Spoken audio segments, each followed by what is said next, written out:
नमस्कार, स्वागत है आपका इंडिया न्यूज़ इन खबर में और मैं हूं मनोज कुमार। जब से संशोधित नया मोटर व्हीकल एक्ट लागू हुआ है, तब से भारी भरकम जुर्माने की राशि से लोग परेशान हैं। 1-1 लाख रुपए तक का जुर्माना वसूला जा रहा है एक व्यक्ति से। तर्क ये दिया जा रहा है, खासकर नितिन गडकरी 1 सितंबर के बाद जब मीडिया से रूबरू हुए तो उन्होंने कहा था कि देश में जहां 5 लाख एक्सीडेंट होते हैं, 1.5 लाख से ज़्यादा लोग अकारण ही मौत के गाल में समा जाते हैं, वहाँ जुर्माने की राशि बिल्कुल ठीक है और इससे यातायात व्यवस्था दुरुस्त होगी। लेकिन नितिन गडकरी के तर्क से गुजरात के सीएम विजय रूपाणी इत्तेफाक नहीं रखते। हालांकि गुजरात में बीजेपी सरकार है और विजय रूपाणी वहाँ के चीफ मिनिस्टर, लेकिन उनका कहना है कि ये तर्क बिल्कुल ठीक नहीं है, चूँकि आर्थिक मार सबसे बड़ी मार होती है और आर्थिक बोझ किसी पे लाद दिया जाए तो उसकी कमर तो वैसे ही टूट जाती है। इसलिए जो नया ट्रैफिक नियम बना है और जो चालान की राशि तय की गई है, ये बिल्कुल अव्यवहारिक है। आपको याद होगा कि 1 सितंबर को भी गुजरात सरकार ने कहा था कि नया ट्रैफिक नियम को लागू नहीं किया जाएगा, पहले इसकी समीक्षा की जाएगी, आरटीओ से बात की जाएगी, इसके व्यवहारिक पहलुओं के व्यवहारिक पक्ष की जांच की जाएगी और उसके बाद इस नए ट्रैफिक नियम को लागू किया जाएगा।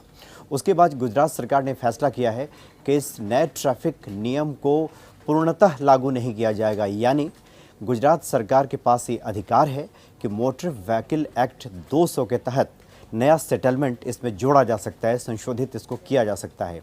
तो गुजरात सरकार ने इसी अधिकार का प्रयोग करते हुए इसमें जो नया सेटलमेंट जोड़ा है, इसके तहत जुर्माने की राशि को आधा कर दिया है।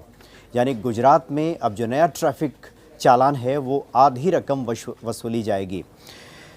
जहां हर जगह सीट बेल्ट के लिए आपको 1000 रुपया फ़ाइन देना पड़ता है नए मोटर व्हीकल एक्ट के तहत, वहाँ पे गुजरात में आपको अब सिर्फ 500 रुपये देने होंगे। अगर आपके पास ड्राइविंग लाइसेंस नहीं है तो जहाँ 5000 रुपये का चालान है, वहीं गुजरात सरकार सिर्फ 3000 रुपया चालान के तौर पे वसूलेगी। अगर आपके पास आरसी नहीं है तो उसमें भी काफ़ी कमी की गई है, सिर्फ 500 रुपया आपको जुर्माना के तौर पे देना होगा, जबकि इसके लिए चालान की राशि 5000 रुपये है।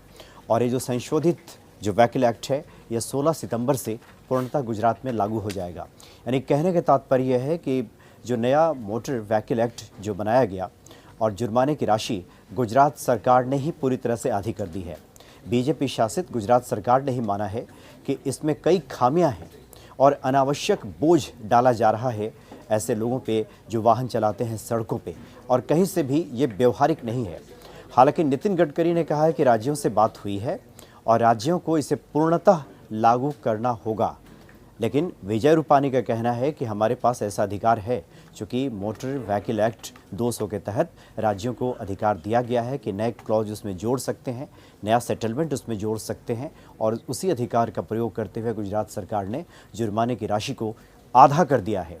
तो एक तरह से केंद्र सरकार, नितिन गडकरी और विजय रूपाणी के बीच में इस मसले को लेकर खींचतान देखने को मिल रही है, लेकिन गुजरात सरकार ने साफ कर दिया है कि जुर्माने की राशि आधी ही वसूली जाएगी गुजरात में। इसमें कहीं कोई संदेह की स्थिति नहीं है और 16 सितंबर की तारीख निर्धारित कर दी गई है कि 16 सितंबर से जो जुर्माने की राशि है वो आधी वसूली जाएगी। हालांकि आपको ये भी याद होगा कि 1 सितंबर को 5 राज्यों ने इसका विरोध किया था, जिसमें गुजरात सरकार भी उसमें शामिल थी। गुजरात, पंजाब, राजस्थान, पश्चिम बंगाल ऐसे राज्य थे जिन्होंने कहा था कि इस एक्ट को हम लागू नहीं करेंगे। पश्चिम बंगाल ने तो साफ तौर पे मना कर दिया था कि इस एक्ट को वहाँ लागू ही नहीं किया जाएगा। और अब गुजरात सरकार ने जो कहा है कि वो रकम आधी कर दी जाएगी, इसके बाद निश्चित तौर पे हो सकता है कि अन्य राज्यों से भी विरोध के स्वर सुनाई पड़ें। फिलहाल इतना ही। नमस्कार। इन खबर चैनल को सब्सक्राइब करें और बेल आइकन दबाना ना भूलें।